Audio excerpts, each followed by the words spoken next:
በሰባተኛው ቀን እግዚአብሔርም ከሥራው ሁሉ አረፈ ይላል። ፍጥረት ያለቀው በስድስተኛው ቀን ነው። ሔዋን የመጣች በሳምንቱ ዓርብ ነው። ታዲያ ምን ማለት ነው ከተባለችው ፍጥረት ጨረሰ ብሎ እንደገና አዲስ ፍጥረት ፈጠረ አይባልም።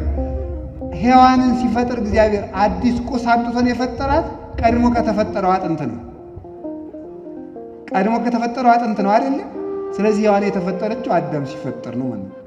የዚያን ጊዜ ቆይ እናንተ የተፈጠራችሁት ዛሬ አሁን 50 ዓመት የሞላው ሰው የተፈጠረ የዛሬ 50 ዓመት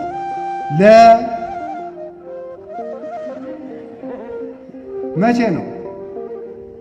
የዛሬ 50 ዓመት አይ እንዲሁ ዝም ብላችሁ ነው ሊቅ የምትሸቱ እኮ።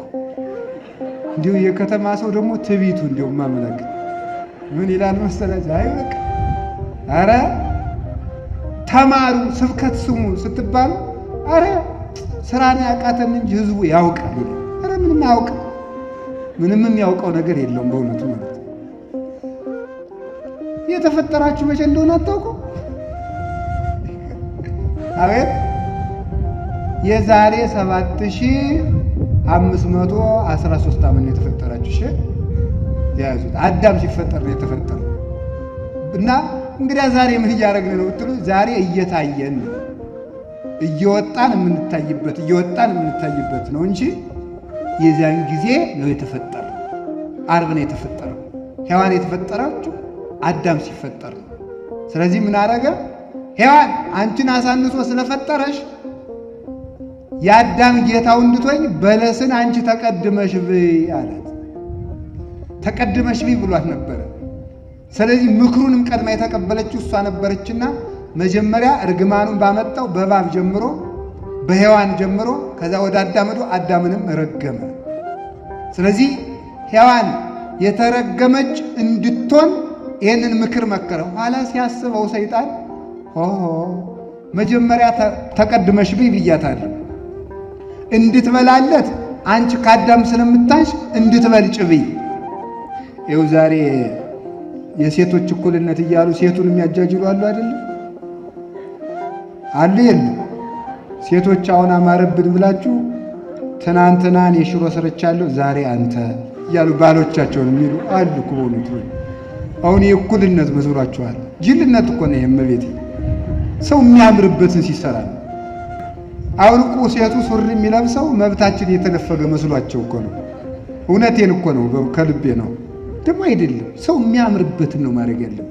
ሰውን አያችሁ፣ ዲያብሎስና ክፉ ሰዎች ሰውን የሚያጠፉት ይሄ መብት ተነክቷል እያሉ አይደለም። የሚያምርብንን ነው መስራት በእውነቱ ማለት ነው። የሚያምርብንን ደግሞ እግዚአብሔር ሰጥቷል። ግን አንድ ጥያቄ ልጠይቃችሁ። ለእኛ የሚጠቅመን ነገር ካለ ከእግዚአብሔር ተሽሎ የሚነግረን ሰው አለ? እስኪ ንገሩ፣ ሁላችሁ ንገሩ። በፍጹም። ታዲያስ ደግሞ እግዚአብሔር ይሄ ይጠቅማችኋል ብሎ ከሰጠን በላይ ሊሰጠን የሚችል ሳለ የለም። እንዲያ ከሆነ እግዚአብሔር ያምርባችኋል ያለንን ለምን አንቀበል? ደግሞስ ደግሞ ይከፋል ብሎ ከተው የሚከፋብን ነገር የሚያጠፋልን ነገር ከእግዚአብሔር ተሽሎ የሚያስብልን ሰው አለ? ታዲያ ያጠፋችኋል ያለንን ለምን አንተው? ያጠፋችኋል የተባልነውን ነገር ማድረግ ማለት እግዚአብሔር ሆይ ካንተ ይልቅ ለእኔ ራሴ ይሻላለሁ ማለት ነው። ይህ ነው ክደት የሚባለው እኮ እሱ።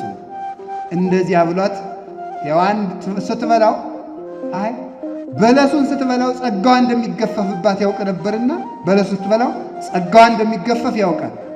ሔዋን ተቀድማ በልታ ጸጋዋ ሲገፈፍ ካየ አዳም አልበላም ብሎ ይተርፍብኛል ብሎ ነበርና ሔዋን እንደሱም አይደል ተሳስቼ ነው ተያይታችሁ ብሉት፣ ላንቺ በቀኝ እጅሽ እየጎረሽ ለባልሽ በቀኝ እጅሽ እያጎረሽ ላንቺ በግራ እጅሽ ጉረሽ። ይሄው የእናታቸው የሔዋን ምልክቱ ናቸው። ሴቶች ወጥ እያወጡ በግራ እጃቸው ይጎርሳሉ ይላሉ አባቶቻችን የሚሉት ማለት ነው። እንደዚህ ያደርጋሉ። ከዛ በኋላ ተያይተው በሉት፣ ጸጋቸው ተገፈፈ። ሔዋን የምጥ ባርነት ተደረገባት። አዳም ደግሞ ሔዋንን እንዳይጠላት የእሷ ገዥ እንዲሆን እሷን እንዲወድ አደረገው እግዚአብሔር። ካልወደዳት አያገባትም፣ አብሯት አይኖርም። አብሯት ካልሆነ ደግሞ ምንድን ነው ነቢያት አይወለዱም፣ እመቤታችንም አትወለድም። አዳም መነሻው በሷ በኩል ስለሆነ አጥፊው ብትሆንም ሔዋንን እንዲወዳት አደረገ እግዚአብሔር። እያጠፋቸውም ቢሆን እንዲወዳት ወንድ በሴት እንድትወደድ አደረገ እግዚአብሔር።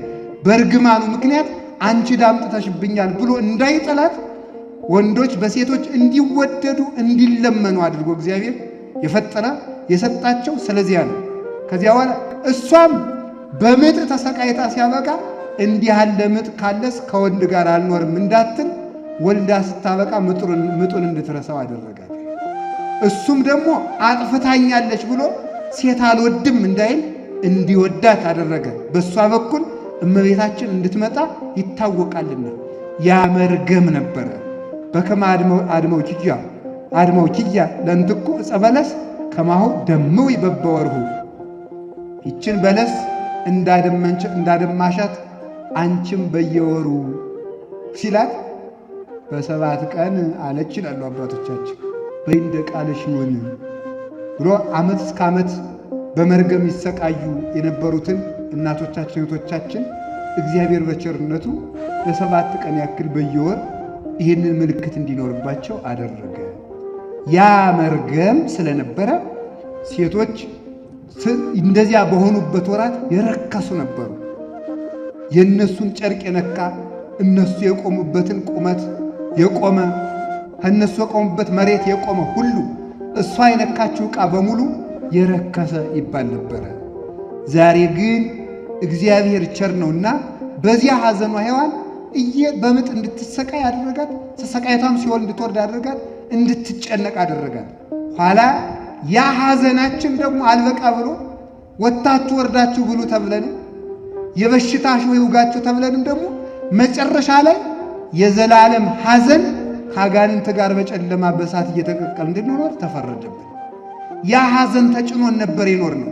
አባቶቻችን እያለቀሱ የኖሩት ስለዚህ ነበረ።